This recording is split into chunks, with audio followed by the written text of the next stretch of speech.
किसी ने बड़े कमाल की बात कही है कि जिंदगी में संकट का हर दरिया पार होगा, थोड़ी सी हिम्मत रखिए, देखना एक दिन चमत्कार भी होगा। हाय गाइस, मेरा नाम है आरजे कार्तिक। एक छोटी सी कहानी। ये कहानी एक अमीर सेठ की। एक सिटी के सबसे अमीर सेठ थे, बहुत सारा पैसा था, बहुत सारे बिजनेसेस चल रहे थे, बहुत सारी फैक्ट्रीज के मालिक थे, कहीं कोई कमी नहीं, हर तरीके से संपन्न थे। एक दिन अपनी फैक्ट्री का दौरा करके शाम में घर लौटे थे। बड़ा सा बंगला, आलीशान बंगला। अंदर पहुंचे तो देखा कि घर वाले सारे लोग जो थे पूजा पाठ कर रहे थे, शाम की आरती चल रही थी। सेठ जी को भगवान से थोड़ी डिस्टेंस बनाने में मजा आता था। वो नास्तिक टाइप के थे, वो दूर रहते थे। अपने कमरे में चुपचाप चले गए, जाकर के अपना हिसाब किताब करने लगे, एनालाइज करने लगे, क्या सही हुआ क्या गलत हुआ। नौकर को बुला करके कहा कि एक कप कॉफी लेकर के आ जाओ। नौकर गया कॉफी तैयार करने के लिए। अचानक से सेठ जी को दर्द होने लगा सीने में, बेचैनी महसूस होने लगी। वापस नौकर को बुलाया और कहा कि एक काम करो, फटाफट से डॉक्टर्स को बुलाओ, कॉफी बाद में बनाना।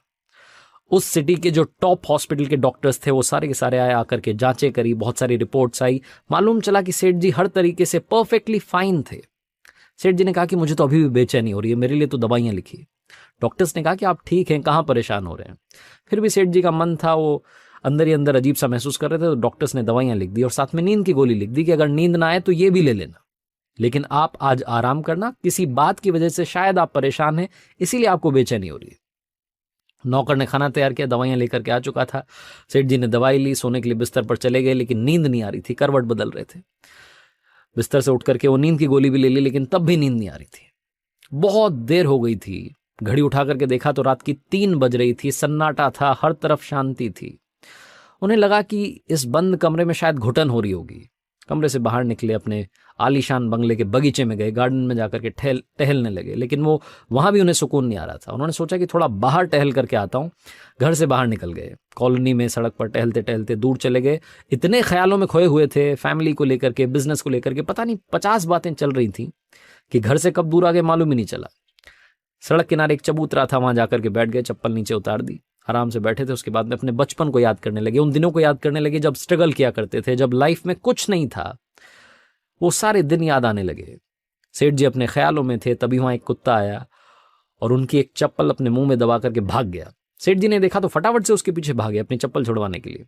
कुत्ता दौड़ता दौड़ता पास में झुग्गी झोपड़ियां थी, वहां जाकर के चला गया। उस कुत्ते के पीछे पीछे गए, आवाज लगाई, वो कुत्ता थोड़ा डरा, उसने अपने मुंह में से वो चप्पल नीचे गिराई और वो वहां से खिसक लिया। सेठ जी ने दूसरी वाली चप्पल भी पहनी और वापस अपने घर के लिए आने के लिए तैयार थे। उन्हें याद आया कि घर भी तो चलना है, कितनी देर से बाहर बैठा हूं। तभी उन्हें किसी के रोने की आवाज आने लगी। सेठ जी ने आसपास देखा तो एक झोपड़ी में से रोने की आवाज आ रही थी, एक महिला के रोने की आवाज आ रही थी।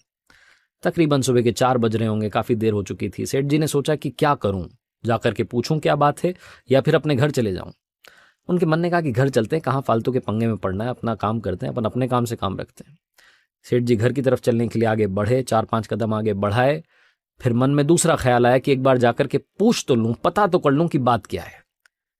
उस झोपड़ी के पास गए, झांक करके देखा तो अंदर वाकई में एक महिला रो रही थी। दीवार से, वो जो झोपड़ी की दीवार थी, उससे सर पटक पटक के रो रही थी। सेठ जी ने हिम्मत करके दरवाजा खटखटाया, उस महिला ने दरवाजा खोला। सेठ जी ने सबसे पहले तो कहा कि बहन जी माफ करना, गलत मत सोचना, मैं बस यहां से गुजर रहा था, मुझे आपके रोने की आवाज आई। क्यों रो रही हैं आप, क्या बात है, क्यों परेशान है? तो उस महिला ने बताया कि बाबूजी क्या बताऊं, यहां पर आप देखिए मेरी 7 साल की बच्ची है, सोई हुई है जमीन पर, ये बीमार है। डॉक्टर्स कह रहे हैं कि इसके ऑपरेशन के लिए बड़ा खर्चा होगा, लेकिन कोई मुझे पैसे नहीं दे रहा है, मदद करने के लिए तैयार नहीं है। सेठ जी ने कहा तो इसमें रोने से क्या होगा, रोने से आपको थोड़ा ना पैसा मिल जाएगा, रोने से कोई थोड़ा ना आपकी मदद कर देगा, और ये सुबह सुबह क्या रो रही हैं आप, इससे कुछ नहीं होने वाला। आपको मदद मांगनी है तो जहां आप काम करती है, कहाँ आप काम करती हैं? तो उस महिला ने बताया कि मैं तो घर घर जाकर के झाड़ू पोछा करती हूँ। तो सेठ जी ने कहा कि उनसे मदद मांग लेती है, रोने से कुछ नहीं होने वाला। तो उस महिला ने कहा कि रो तो इसलिए रही थी क्योंकि कल एक बाबा जी यहां से निकले थे, उन्होंने कहा था कि बेटा सुबह 4 बजे कल रोना शुरू करना और ऊपर वाले को याद करना, लगातार प्रार्थना करना, देखना चमत्कार होगा। इसलिए मैं रो रही थी कि शायद वो बाबा जी की बात सच हो जाए, शायद ऊपर वाला मेरी सुन ले। सेठ जी ने जब ये सुना तो उनका दिल पिघल गया। उन्होंने फटाफट से कॉल किया, एम्बुलेंस आई, डॉक्टर्स को कॉल कर दिया कि इस बच्ची का ऑपरेशन होना है, जितना खर्चा होना है वो सब आप मुझसे लेना, आप इस बच्ची को ठीक कर दो, स्वस्थ कर दो। और उस महिला को कहा कि आप कल से ही मेरे यहाँ पर आकर के नौकरी शुरू कीजिए, मेरे पास बहुत सारी फैक्ट्रीज हैं, आपको जहां काम करना है वहां काम करना। उस महिला के रहने के लिए अपना सर्वेंट क्वार्टर भी दे दिया। सेठ जी की जो बेचैनी थी वो तो उसी वक्त खत्म हो गई थी जब उन्होंने एम्बुलेंस को कॉल किया था, डॉक्टर से बात की थी, लेकिन मन में एक शंका थी, एक डाउट था जो लगातार चल रहा था। सेठ जी सोचने लगे कि मैं ऊपर वाले से इतनी डिस्टेंस रखता हूं, नास्तिक हूं, मुझे मतलब ही नहीं है, लेकिन क्या वाकई में ऊपर वाला है? ये क्या चक्कर है कि वो बाबा जी ने कहा कि 4 बजे रोना शुरू करना, मैं वहां पर किस्मत से पहुंच गया और उस महिला की मैंने मदद कर दी। सेठ जी के मन में 50 ख्याल आने लगे। फिर दूसरा ख्याल आया कि अगर वाकई में ऊपर वाला है तो हम ये नीचे वाले जो लोग हैं ये क्यों लड़ रहे हैं, वो क्यों हमें लड़ा रहा है धर्म के नाम पर, जात पात के नाम पर। उस महिला से ना तो मैंने जाति पूछी, ना उसने मेरी जाति पूछी, ना हमने एक दूसरे की जाति पूछी, ऊपर वाले ने भी हमारी जात पात के बारे में नहीं सोचा, बस मुझे जरिया बना करके वहां भेज दिया। सेठ जी को उस दिन समझ में आया कि लाइफ में वो काम में बड़ा विश्वास रखते थे कि कर्म किए जाओ, वो काम करेंगे तो रिजल्ट मिलेगा, काम करेंगे रिजल्ट मिलेगा। उस दिन एक और बात समझ में आई कि काम के साथ साथ, वर्कaholic होने के साथ साथ दूसरों की मदद करना, वो ह्यूमैनिटी का भाव रखना भी बहुत जरूरी है। सेठ जी को उस दिन समझ में आया कि जब मैंने किसी की मदद करी तो मुझे सुकून मिला, वो जो अंदर की बेचैनी थी वो खत्म हो गई। दुनिया में ऊपर वाले ने सिर्फ एक धर्म बनाया जिसे ह्यूमैनिटी कहते हैं, मानवता कहते हैं, इंसानियत कहते हैं।